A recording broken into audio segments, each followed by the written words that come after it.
Hey everyone, it's Sarah, and today I am back with the last of my reviews, or mini reviews I should say, of the Huda Beauty Obsessions palettes.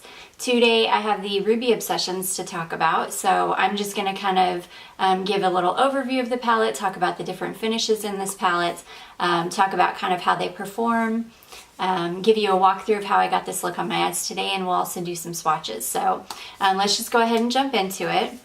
So this is what the inside of this little palette looks like. Very similar to the other palettes. The only difference is this doesn't have that really kind of glittery, flaky top shade or topper shade that the other two palettes do have. This basically just has your mattes and kind of satin or foiled shades.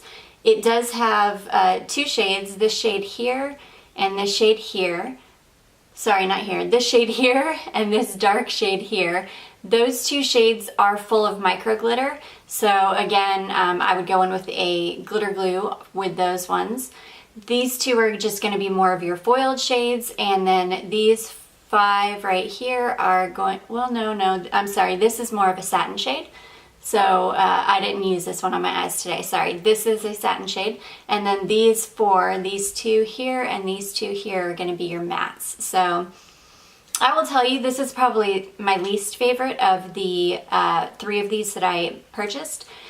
Only because I would say that this one has less versatility than the other two. As I worked with this palette, most of these colors ended up muddying together for me.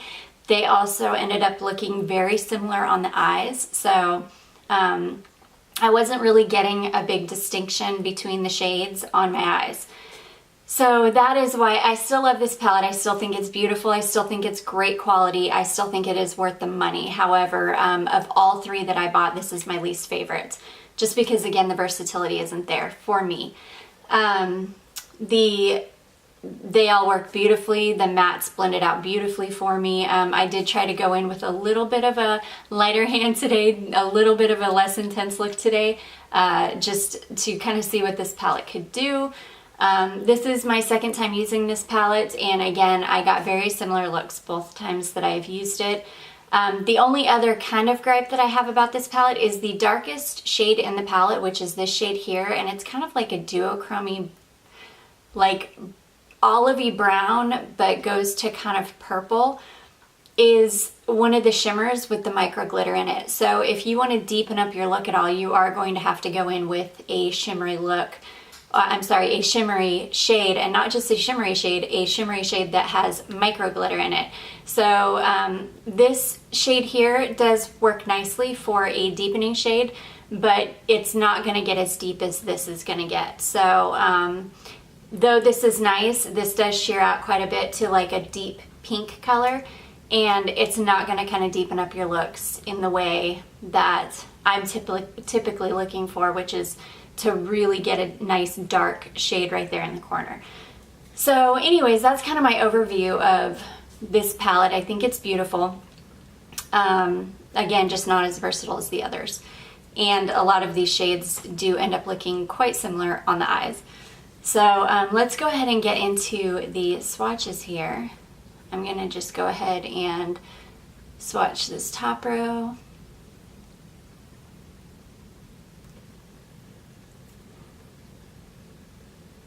And this light pink, it really is only good as a brow bone highlight.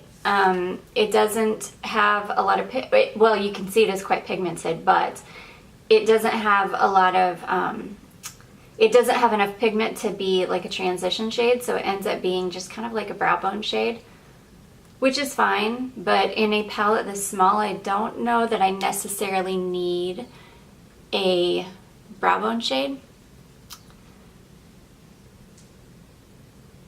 I think I would have rather had it replaced with even like one of those topper shades. I think I would have rather had one of those rather than something that light that isn't quite as useful, unless you're just somebody that really, really needs that brow bone shade in every single palette, which I totally understand some people do. I just typically don't. I have brow bone shades that excuse me, my nose started to run. I have brow bone shades that I can pull in. So I don't necessarily need one in every single palette. Okay, and then these three are gonna be mattes. So those are the swatches. And you can see once you get these on the eyes, this, these two,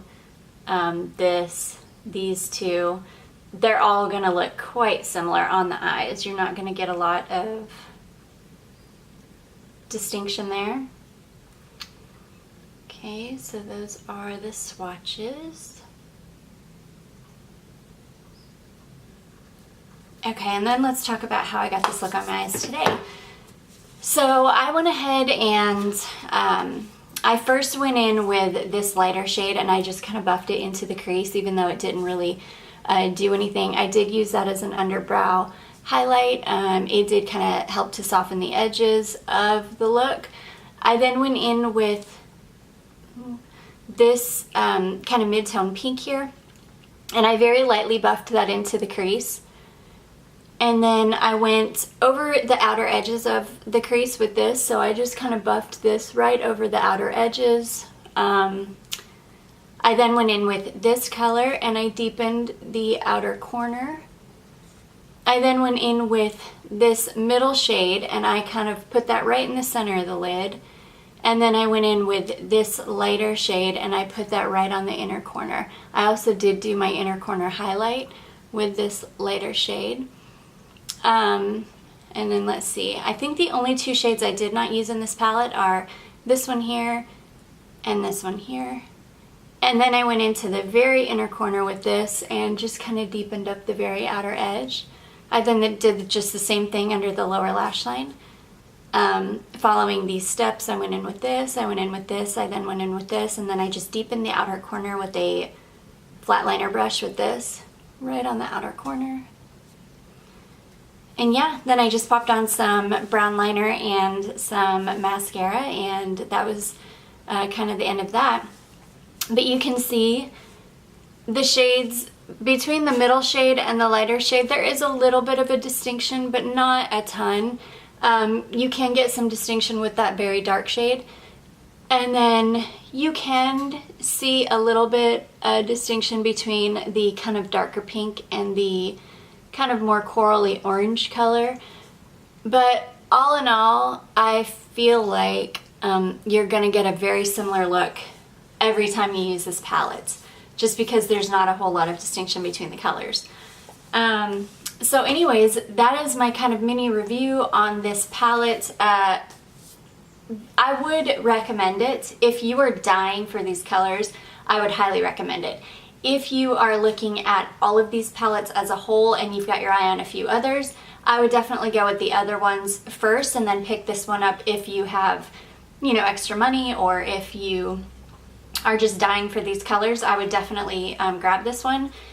But if you've got your eye on some of the other palettes, I would definitely pick those ones up first, as this one, again, doesn't have the kind of versatility that I was actually looking for. So anyways, I hope you enjoyed this review. If you have not yet subscribed, please do. Don't forget to leave me a comment, give this video a thumbs up, and I will see you in my next one. Bye!